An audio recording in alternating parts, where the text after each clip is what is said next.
Assalamualaikum warahmatullahi wabarakatuh.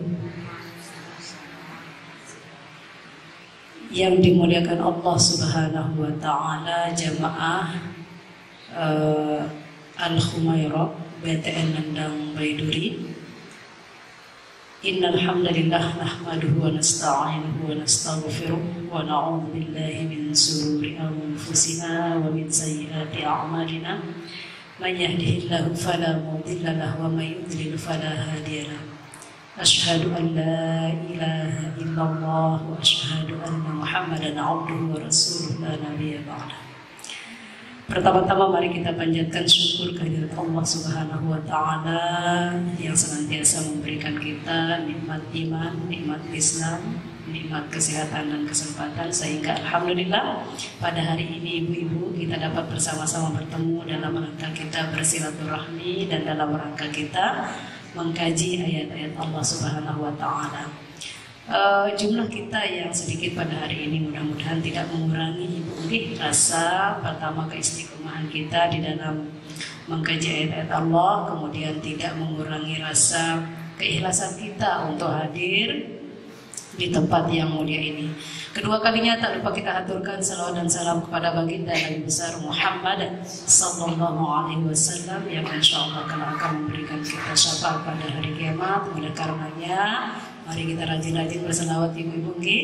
Allahumma shalli ala Muhammad wa ala ali Muhammad kama shallaita ala Ibrahim wa ala ali Ibrahim innaka Hamidum Majid.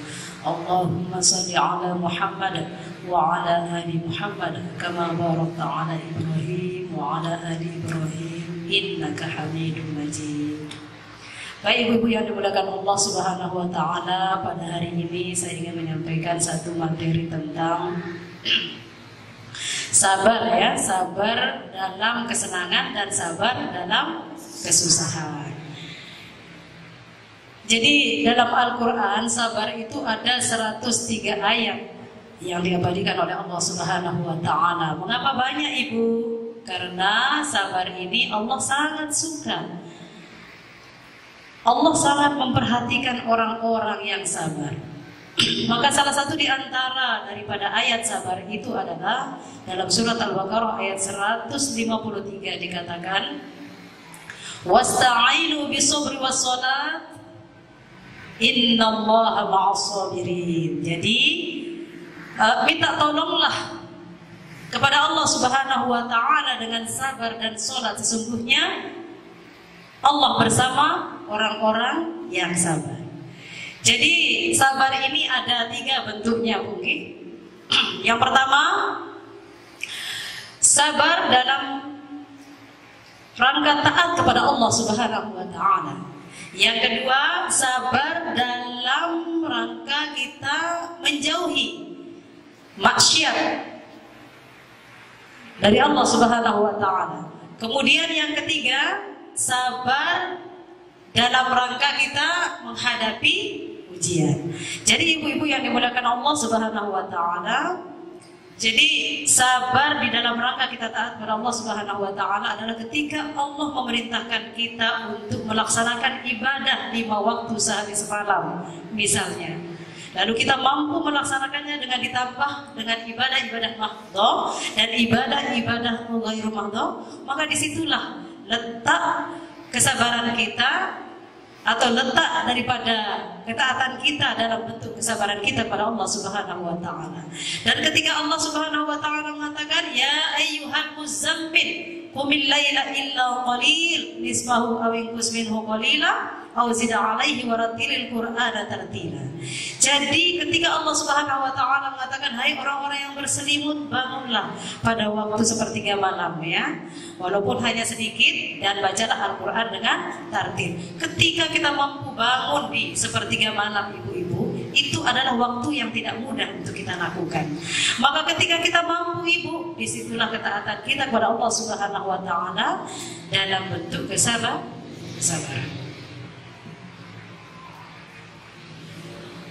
Nah, kemudian yang kedua, sabar dalam bentuk menghindari diri daripada kemaksiatan. Jadi sabar di dalam bentuk menghindari diri dari kemaksiatan ini adalah bagaimana mata kita gunakan untuk selalu melihat yang baik-baik, Ibu. Kemudian telinga kita gunakan untuk selalu mendengar yang baik-baik. Kemudian tubuh kita akan bawa kemana ini ya? Kita harus membawanya ke tempat yang baik-baik juga. Nah, begini Bu ya, saya akan memberikan satu contoh sederhana saja. Ini sebenarnya kecil mungkin contoh ini Bu, tetapi disitulah ada bentuk kesabaran yang harus kita latih. Contoh ya Bu ya. Jadi di HP kita ini Bu, HP ini adalah alat kita berkomunikasi. Ibu, alat kita untuk menyampaikan satu hal kepada orang lain. Di HP ini Bu ya, kalau kita mau mencari hidayah di situ ada ya, karena ada Al-Qur'annya di situ, ada hadisnya di HP ini. Kalau kita mau yang bermaksiat ada Bu ya, mohon maaf sekali ini. Kalau di HP ini kan banyak sekali misalnya YouTube yang menayangkan, maaf sekali Bu, hubungan seksual antara laki-laki dan perempuan ya. Jadi makanya saya bilang HP ini maksiatnya ada, tapi dakwahnya juga banyak di situ. Nah, oleh karena itu bagaimana sekarang kita memfungsikan kesabaran kita ini untuk tidak mengetik jari kita ini di HP ke arah yang maksiat. Dan begini ibu-ibu yang dimuliakan Allah Subhanahu wa taala. Saya melihat seorang ibu yang begitu tekun menunduk ke bawah memencet HP-nya, ternyata dia sedang bermain game. Nah, ini saya terharu Bu ya. Main game sambil menunggu anak yang sedang sekolah. Jadi memprihatinkan. Makanya kita jangan heran Bu, kalau ada anak-anak kita yang mungkin sulit terhindar dari HP atau mungkin kecanduan dari HP. Karena kita itu sesungguhnya adalah role model bagi mereka. Kita itu adalah contoh yang paling pertama setelah lingkungannya. Jadi saya pernah melihat di video bahwa ada seorang ibu duduk bersama anaknya. Ibunya asik main HP Bu. Kemudian anaknya ini menyuapi ibunya sesuatu. Karena keasikan main HP, dia tidak sadar bahwa dia mengunyah apa yang disuapi oleh anaknya. Ternyata yang dikunyah itu adalah sandal Bu. Jadi Masya Allah, ini salah satu contoh keasikan yang mesti kita hindari ya. Karena bagaimanapun HP ini sangat merusak jika anak-anak mungkin pas ketemu dengan hal-hal yang tidak baik di situ. Nah, jika kita mampu menghindari kesenangan-kesenangan yang ada di HP itu, maka disitulah letak dari kita itu termasuk orang yang bersabar di dalam melaksanakan menjauhi kemaksiatan kepada Allah Subhanahu wa taala. Nah, kemudian ibu-ibu yang dimuliakan Allah Subhanahu wa taala, sebentar lagi akan ada pergantian tahun ya, tahun Masehi, yang juga ini saya mohon maaf kepada ibu-ibu agar kita wanti-wanti dari sekarang untuk kita mungkin tidak mengarahkan diri kita ke situ, artinya tidak mempersiapkan diri kita ke bagaimana menyambut tahun baru Masehi ya Ibu ya. Tetapi nanti ini akan saya sambung setelah saya akan menjelaskan tentang bagaimana sih bentuk kesabaran yang berikutnya Bu ya. Nanti kita akan bahas ini sedikit. Kemudian yang ketiga adalah kesabaran di dalam bentuk kita, dalam bentuk ujian Ibu. Kesabaran dalam bentuk ujian. Sekarang saya mau tanya ibu-ibu yang dimuliakan Allah Subhanahu wa taala. Ujian itu ujian senang itu ujian tahu? Ujian. Susah juga ujian. Jadi terlalu banyak orang yang menganggap bahwa senang itu bukanlah ujian. Padahal itu adalah ujian. Mungkin ibu-ibu yang dimuliakan Allah, ibu-ibu masih ingat bagaimana kisah Sa'labah bin Khatib Al-Ansari. Masih ingat Ibu? Jadi Sa'labah ini memang diragukan keimanannya oleh Rasulullah SAW. Namun dia pernah ikut dalam perang Badar. Sa'labah ini adalah seorang yang sangat tidak mampu. Karena tidak mampunya, dia tidak memiliki pakaian, dia tidak memiliki sarung untuk diganti ketika akan sholat berjamaah di masjid. Maka suatu ketika Sa'labah berkata kepada Rasulullah Sallallahu Alaihi Wasallam, ya Rasulullah Sallallahu Alaihi Wasallam, mintakan aku doa kepada Allah Subhanahu Wa Taala agar aku tidak lagi miskin seperti ini. Sebenarnya Rasulullah Sallallahu Alaihi Wasallam sudah memberikan warning kepada Sa'labah bahwa khawatir Sa'labah tidak akan mampu. Tetapi Sa'labah terus berkata kepada Rasulullah, ya Rasulullah, mintakan aku agar aku menjadi orang yang kaya. Lalu Rasulullah Sallallahu Alaihi Wasallam mendoakan Sa'labah, dan tentulah doa Rasulullah Sallallahu Alaihi Wasallam dijawab oleh Allah Subhanahu Wa Taala. Hari demi hari Sa'labah mulai mengembala ternaknya, karena Allah sudah kasih terus seperti itu. Ternaknya sudah banyak, Bu. Sa'labah masih saja istiqomah untuk melakukan sholat jamaah di masjid. Suatu ketika Sa'labah yang berada di kota Madinah saat itu, binatang ternaknya ya, itu memenuhi Madinah. Sampai hampir-hampir tidak ada lagi tempat orang melaksanakan sholat Jumat. Saking kayanya Sa'labah ketika meminta Rasulullah SAW mendoakannya menjadi orang yang kaya. Datanglah suatu hari ya, ketika waktu itu hari Jumat. Rasulullah bertanya, mana ini Sa'labah? Tidak kelihatan ini sholat Jumat. Lalu sahabat mengatakan Sa'labah memang tidak melaksanakan sholat Jumat. Lalu Rasulullah SAW mengatakan, bahaya ini Sa'labah ya, baru dikasih beberapa ternak gitu ya, sudah mulai meninggalkan sholat Jumat. Lalu kemudian yang kedua, dalam beberapa kali Rasulullah memantau, suatu ketika Rasulullah mengutus utusan kepada Sa'labah untuk dimintai zakatnya. Lalu Sa'labah mengatakan, ini pajak apa ya?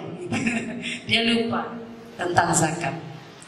Begitu singkat lupanya Sa'labah ketika dia tidak punya apa-apa dan ketika dia memiliki apa-apa. Inilah yang dimaksud dengan ketika kita sabar di dalam kenikmatan. Kalau kita tidak sabar, Ibu, maka kita akan seperti Sa'labah. Tetapi kalau kita sabar dengan kenikmatan yang Allah kasih, kita akan memberikan hak Allah di situ.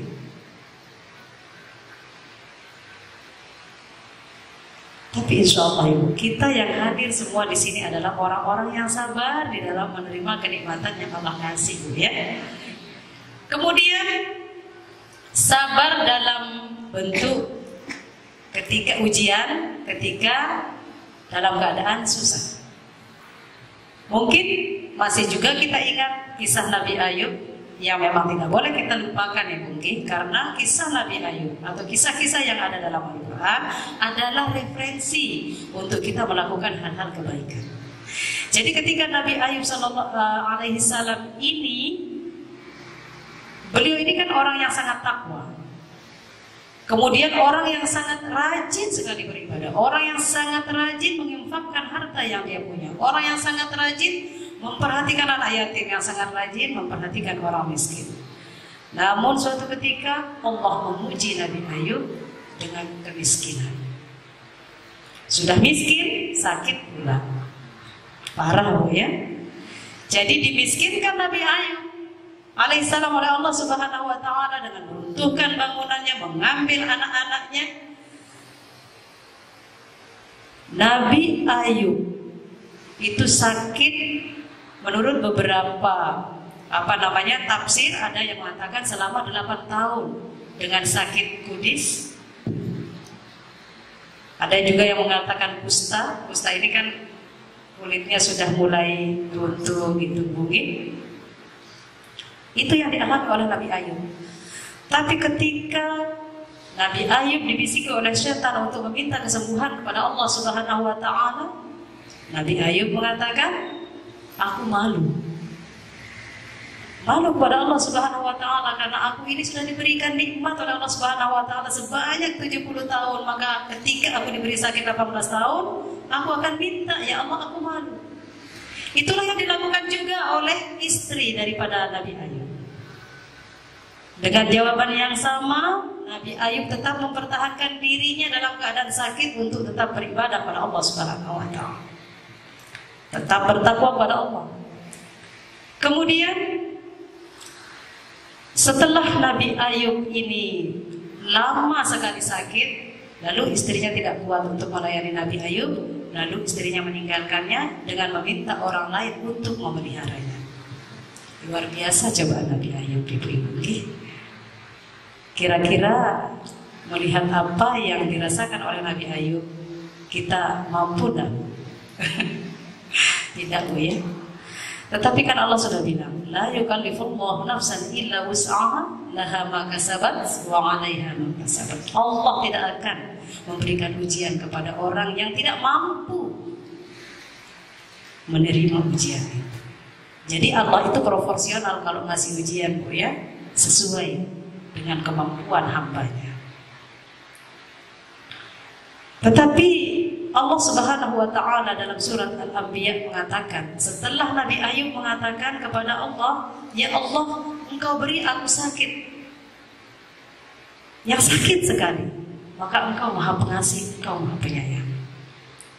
Lalu Allah Subhanahu wa taala mengijabah apa yang Nabi Ayub katakan, dan Allah memberikan kesembuhan dengan berlipat ganda. Memberikan istri yang lebih cantik dan lebih muda, kemudian memberikan dia harta yang lebih banyak dari yang sudah-sudah, kemudian memberikan Nabi Ayub anak sejumlah 26 anak. Subhanallah. Itulah kun fayakunnya Allah kepada orang-orang yang bersabar. Ini nih cerita Nabi Ayub, itu ada dalam surat Al-Anbiya ini. Kemudian apa sih keutamaan daripada kita bersabar? Tapi sebelum saya masuk ke situ, saya mau nanya, Bu ya, apakah ada di antara kita yang suami-suaminya seperti Bang Toyib tidak pulang-pulang? Ada, Bu? Ada? Ada ya, Bu ya? Kalau ada, disinilah, Bu, kita meletakkan kesabaran pada Allah Subhanahu wa taala. Jadi pertama keutamaan daripada sabar itu adalah, yang pertama, Allah sangat memuji orang yang bersabar. Bagaimana Allah memuji? Dalam surat Al-Baqarah ayat 177 dikatakan bahwa was-sabirina fis-sarra'i wad-dharra'i wa hinal ba's ulaika alladzina sadaqu wa ulaika humul muttaqun. Orang yang sabar dalam kesulitan, orang yang sabar dalam penderitaan, dan orang yang sabar dalam peperangan, maka Allah katakan dia itu adalah orang yang sangat benar keimanannya dan orang yang bertakwa. Begitu cara Allah memujinya. Jadi orang yang sabar dalam penderitaan, dalam kesulitan, dan dalam peperangan itu dikatakan orang yang paling benar imannya dan orang yang paling bertakwa. Kemudian yang kedua, Ibu,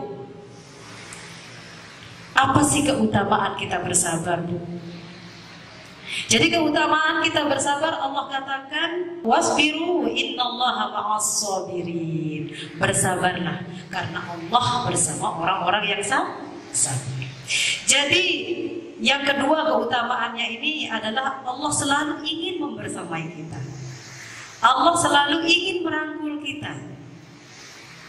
Allah ingin selalu menolong kita. Makanya Allah bilang wasbiru, bersabarlah. Innallaha ma'as-sabirin. Sesungguhnya orang yang sabar itu bersama Allah. Atau sesungguhnya aku bersama orang-orang yang sabar. Nah, kemudian yang ketiga, keutamaan bersabar itu Allah janjikan surga Aden, Bu. Dalam surat Ar-Ra'd dikatakan bahwa wa jannatu 'adnin yadkhulunaha man salaha min abaihim wa azwajihim wa dzurriyyatihim wal malaikatu yadkhuluna 'alaihim min kulli bab. Jadi yaitu surga Aden itu akan ditempati oleh orang-orang yang soleh, diantaranya adalah bapak-bapakmu, suami-suamimu, pasangan-pasanganmu, istri-istrimu, anak dan cucumu. Mereka akan berada di situ dan malaikat-malaikat akan masuk ke tempat-tempat mereka dari semua pintu sambil malaikat mengatakan salamun alaikum, selamat sejahtera atasmu, salamun alaikum, salamun alaikum bima sabartum, selamat sejahtera atasmu dengan karena kesabaran. Ini ma'uqbadar, bini'ma uqbadar, betapa indahnya hari setelah itu. Jadi surga Aden, Bu, kalau kita mampu bersabar, sabar dalam semua hal. Allah sudah bilang tadi, Bu, ya, kita akan masuk ke surga Aden, lalu nanti malaikat akan membersamai kita. Malaikat akan masuk dari semua pintu dan mengatakan kepada kita, salamun alaikum, selamat sejahtera bagimu karena kesabaran. Subhanallah. Bagaimana, Bu? Kita siap menjadi orang yang sabar? Benar? Kalau misalnya ada yang usil gimana, Bu? Kita bisa sabar?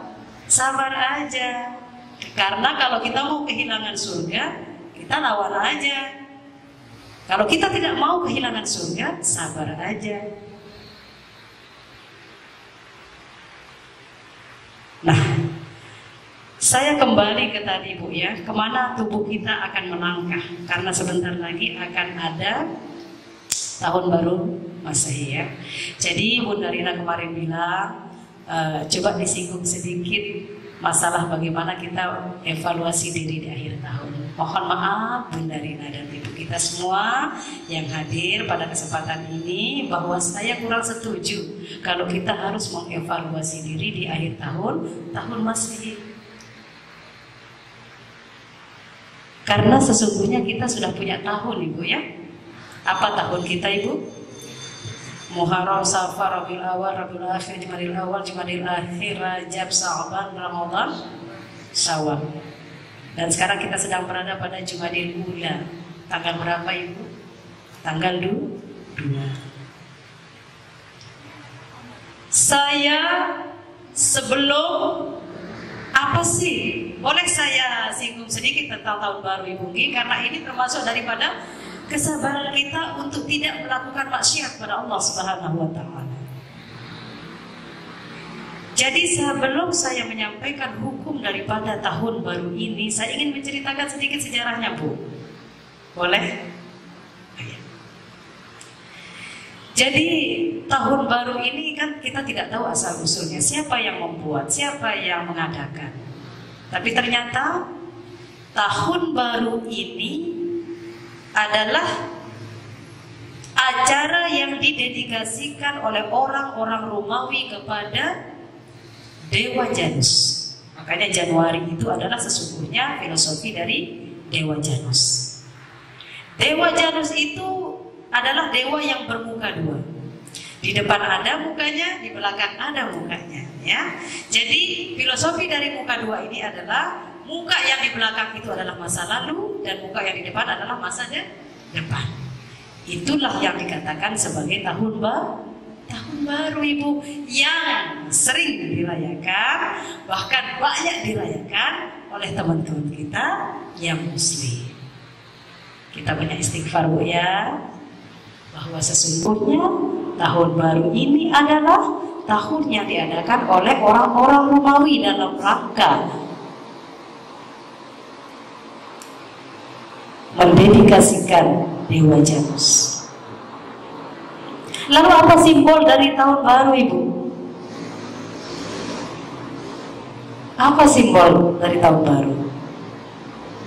Simbol tahun baru itu kan topi kerucut ya Bu ya. Kemudian trompet. Iya. Ya Allah, saya kok malu ya trompet-trompet di jalan yang dijual oleh juga orang Muslim. Apa itu Bu? Topi kerucut. Saya ceritain Bu ya. Jadi topi kerucut itu sejarahnya adalah ketika Raja Ferdinand dan Ratu Isabella berkuasa di Andalusia, dan Andalusia dihancurkan. Di Andalusia itu kan banyak orang Muslim Ibu ya, dibantai oleh orang-orang Kristen. Kemudian sebagian dari mereka ada yang lari ke Amerika Selatan, maka Isabella lah yang mengejar.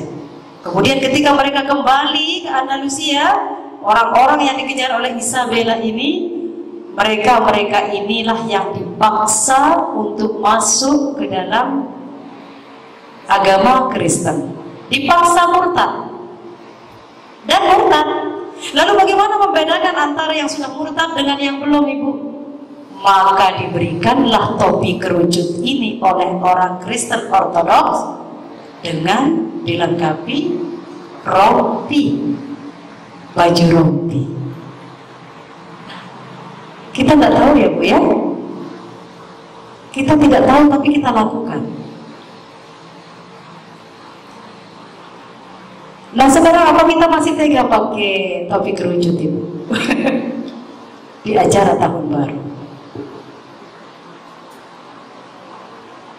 Sementara itu adalah tanda bagi orang-orang yang dipaksa murtad oleh orang-orang Kristen.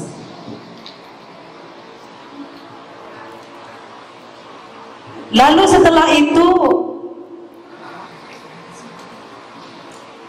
ketika dia sudah diberikan tanda dengan topi kerucut dan baju rompi, mereka dibiarkan saja untuk hidup sementara, karena nanti akan ada waktu untuk dieksekusi. Jadi apa vonis yang diberikan oleh Ferdinand, Raja Ferdinand saat itu kepada orang-orang yang sudah murtad ini? Dia akan dibakar hidup-hidup. Ini bukan cerita Israeliat Ibu, ini sejarah orang Romawi. Lalu setelah dia dibiarkan menggunakan topinya sebagai tanda dia murtad, datanglah waktunya untuk dibawa ke sidang inkuisi namanya ya, sidangnya orang Kristen di sebuah gereja.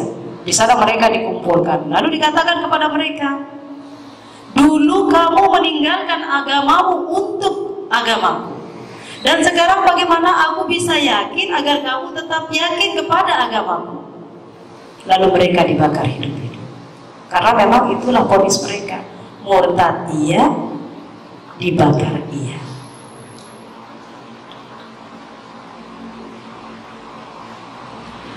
Dan trompet itu Ibu, asal usulnya adalah cara-cara orang Yahudi memanggil orang-orangnya untuk melakukan ibadah. Nah, apakah kita masih tega memakai topi kerucut dan meniup trompet? Ya Allah, malu Ibu, ya Allah, kita istighfar Ibu ya.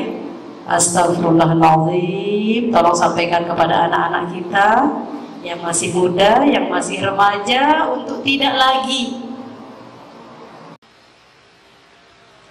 Kemudian yang kedua, dalam surat Al-Mumtahanah ayat 1, Allah mengatakan, janganlah, ini dasar hukumnya Bu ya, tadi yang pertama hadis Rasulullah, sekarang ayat Allah Subhanahu wa ta'ala.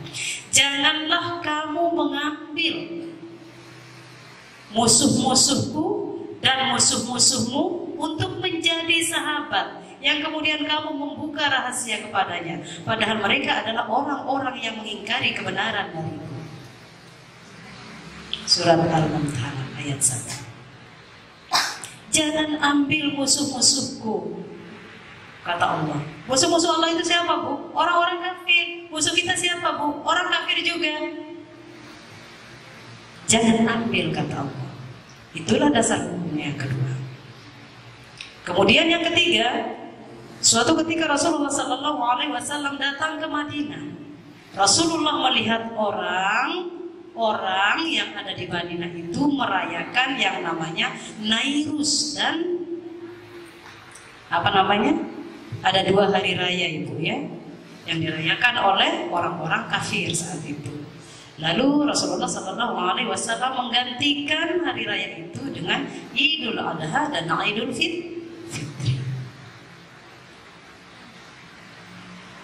Jadi 3 dasar hukum ini membuat kita untuk bersabar, tidak melakukan tahun baru ya, tidak ada dasar hukumnya, tidak ada sejarahnya. Demikian ibu-ibu yang dimuliakan Allah Subhanahu wa taala. Makanya saya menyarankan kepada kita semua untuk mulai hari ini kita tidak lagi biasakan diri mengevaluasi diri, memuhasabah diri, menghisab diri di tahun Masih. Kita mulai hari ini bertekad dan berazam untuk bermuhasabah atau mengevaluasi akhir tahun kita dengan menggunakan tahun-tahun kita, tahun Hijriah yang sudah jelas. Siap ibu tidak bertahun baru? Siap ibu, jangan ragu. Siap bu? Insya Allah siap. Kalau kita ragu, kita masih belum percaya pada hadis Rasul.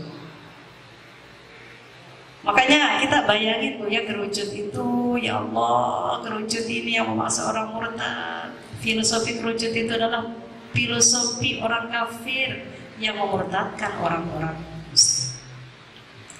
Jadi ibu-ibu yang dimuliakan Allah Subhanahu wa taala, demikianlah tadi ada sedikit gambaran tentang sabar menghadapi ujian kenikmatan dan sabar dalam menghadapi ujian kesusahan dan kesulitan. Ada 3 janji Allah tadi bu ya. Pertama, 1, Allah memuji kita ya dalam surat Al-Baqarah ayat 177. Kemudian yang kedua, manfaat dari sabar adalah, atau hikmah dari sabar, keutamaan dari sabar adalah apa tadi bu? Allah selalu membersamai kita, Allah selalu merangkul kita. Kemudian yang ketiga apa bu? Allah menyediakan kita surga Adam. Jadi nanti ibu kalau kita mau marah, tahan. Gitu bu ya, ditahan. Kita semarah apa itu kita berusaha untuk bersabar. Karena Rasulullah SAW mengatakan sabar, belajar sabar. Kalau kamu tidak bisa sabar, disabar-sabarin, maka Allah akan mengatakan kamu sebagai orang yang sabar. Itu kata Rasulullah SAW. Sabar-sabarin, dipaksa sabar bu ya. Misalnya kalau suami nih Bang Toyib pulang tidak bawa uang, tadinya mau diapain gitu bu ya, ditahan aja, disabar-sabarin ya. Insya Allah dengan kesabaran yang kita punya, Allah Subhanahu wa taala akan memberikan kita apa yang kita harapkan lebih besar dari apa yang Allah kasih. Itu ibu-ibu yang dimuliakan Allah Subhanahu wa taala, mudah-mudahan kajian singkat ini memberikan kita pencerahan, memberikan kita ketenangan ibu. Nanti ada momen tanya jawab ya. Nanti siapa yang bisa jawab, boleh jawab bu ya. Oke, kita tutup dulu Bunda Rina dengan sama-sama mengucapkan alhamdulillahirabbil alamin. Assalamualaikum warahmatullahi wabarakatuh.